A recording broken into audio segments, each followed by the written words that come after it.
परसोनी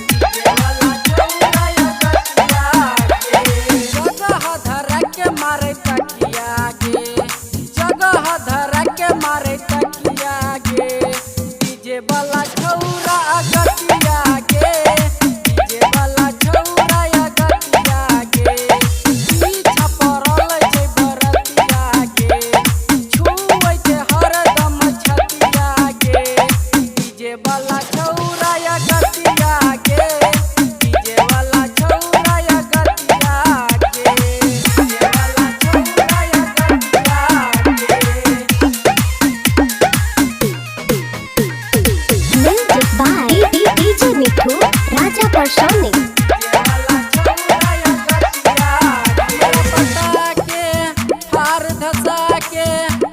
सामान हमर कचरा गे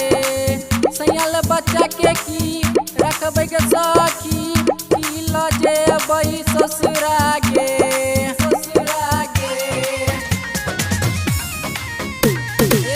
हमरा फसा के हार धसा के केलकै सामान हमर कचरा गे सयाल बच्चा के की रखबै गे सखी की लजे बई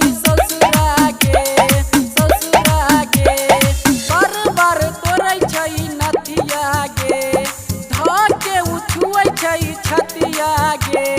डीजे वाला छौरा या गतिया गे डीजे वाला छौरा या गतिया गे डीजे वाला छौरा या गतिया गे presented by Dakar Music by DJ मिठू राजा परसोनी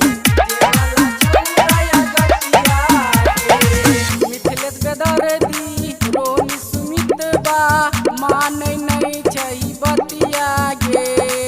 सबसे नुका के पर्दा हटा के आबै छै अधीरतिया गे